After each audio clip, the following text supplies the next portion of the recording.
Greetings, saints.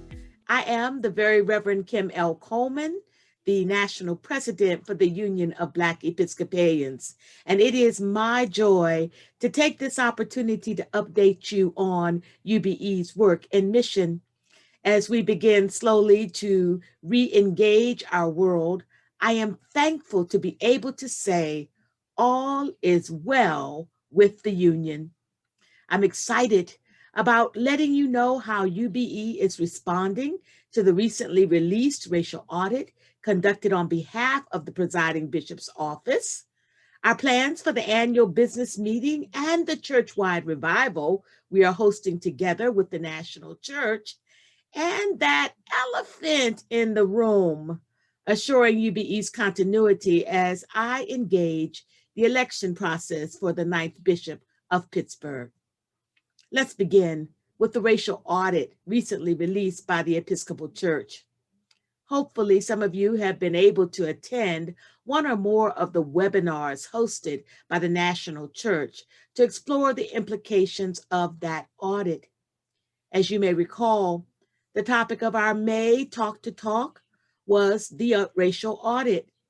While we did not spend much time discussing the content of that audit, hopefully soon to come, we were able to hear from attendees a strong interest in taking an active role in making sure that audit is neither overlooked nor forgotten. During Talk to Talk, our host, the Reverend Dr. Gail Fisher-Stewart, invited attendees to help her conduct some research involving the status of Black congregations across the Episcopal Church. Attendees were excited about this work, and so are we, because this was our first time hearing a small piece of what appears to be a larger project.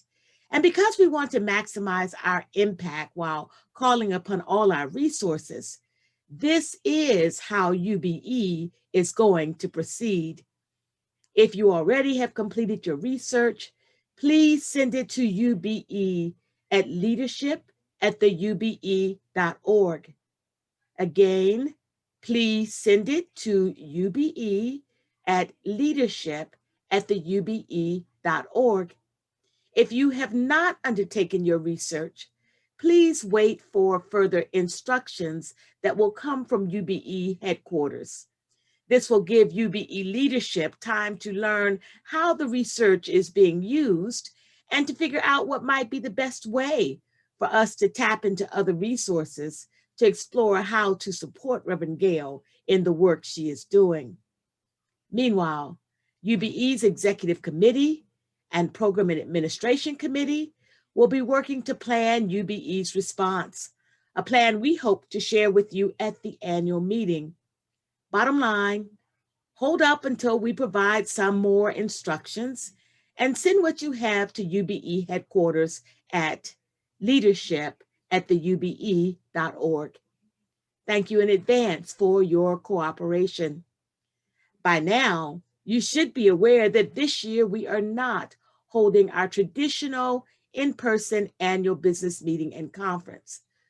We recognize that times have been hard for people of color, especially Black and brown bodies, and we grieve with you the many losses we all have suffered from the dual pandemics we face of coronavirus and systemic racism. That's why we're doing things a little differently this summer. Instead of an in-person conference, we have partnered with the National Church to conduct a church-wide revival in the Black church tradition. This virtual revival will take place from the evening of July 27th through the evening of July 30th. Under the theme, Lift Every Voice and Sing, the revival promises to redirect our attention back to our God, who has promised to be with us always. There will be compelling worship, powerful sermons, sessions for children, youth, and young adults, and scripture-anchored presentations and discussions. We urge you to go to UBE's website and register today. This is an event not to be missed. 2 weeks before the revival, on Saturday, July 17th, UBE will hold its annual business meeting from 1 p.m. to 4:30 p.m. Eastern Standard Time, followed by an award ceremony from 7 o'clock p.m. to 8:45 p.m. Eastern Standard Time. Materials for registering for the annual meeting also may be found on UBE's website at ube.org. Again, we urge you to go to the UBE website at ube.org today and register. Drawing upon the revival theme of Lift Every Voice and Sing, the theme for the annual meeting will be Marching On Till Victory is Won.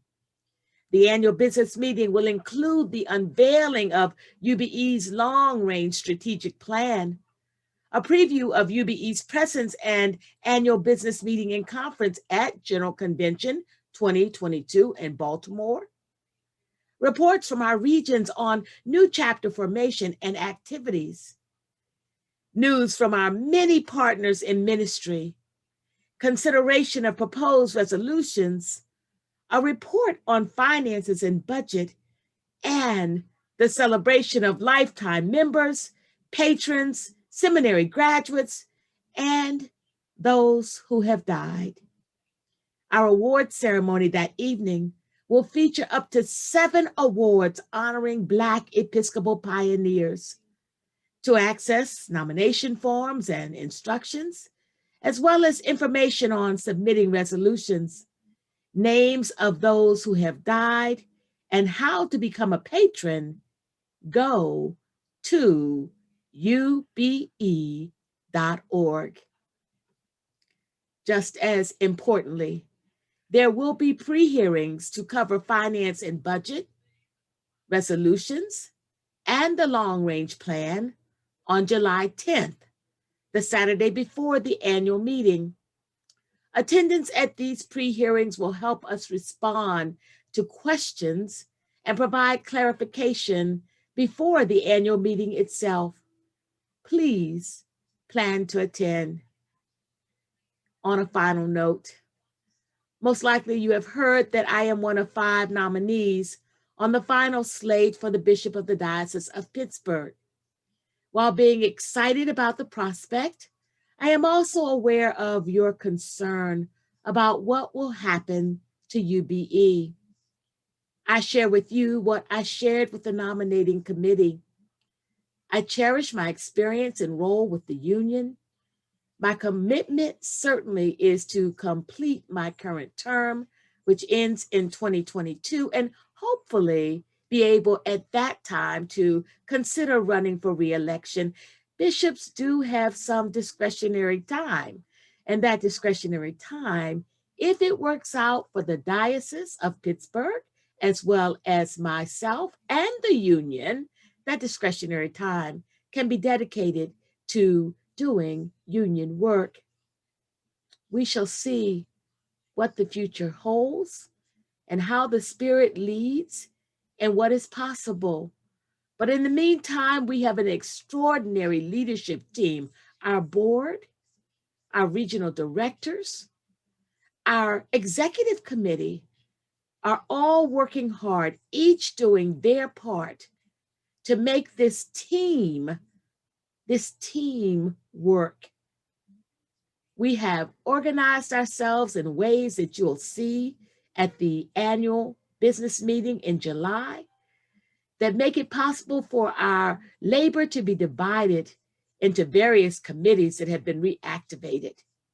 It's exciting for UBE's long-term future and the present, and I look forward to sharing that plan with you when we gather in July. Meanwhile, our prayer for all things is nevertheless, not my will, Lord, but your will be done. Beloved of God, this is going to be exciting months that unfold before us. We look forward to your enthusiastic participation.